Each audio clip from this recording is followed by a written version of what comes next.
टांगी ब्लॉक रे मिलित जनशुणाणी अनुष्ठित। टांगी पंचायत समिति कार्यालय परिसर रे आजिर प्रत्यक्ष मिलित जनशुणाणी शिविर अनुष्ठित हो जाइछि। आज मोट 271 आपत्ति अभियोग दाखल होइथिबा बेले सेथि मध्यरु 261 अभियोग व्यक्तिगत थिला एवं 5टी विभिन्न ग्रामर सामूहिक समस्या थिला।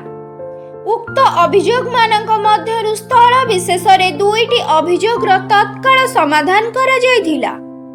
जनकु 10,000 टंका लेखाएं 3 जन हिताधिकारी को 30,000 टंका मुख्यमंत्री रिलीफ पांठिरु आर्थिक सहायता राशि प्रदान करा जायछि।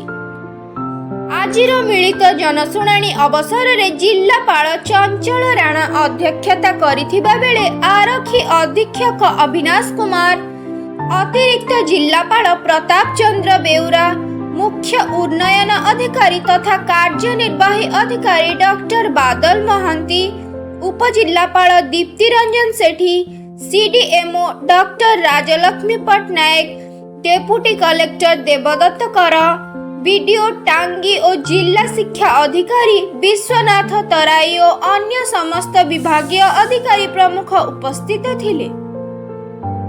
Bureau report, SM news.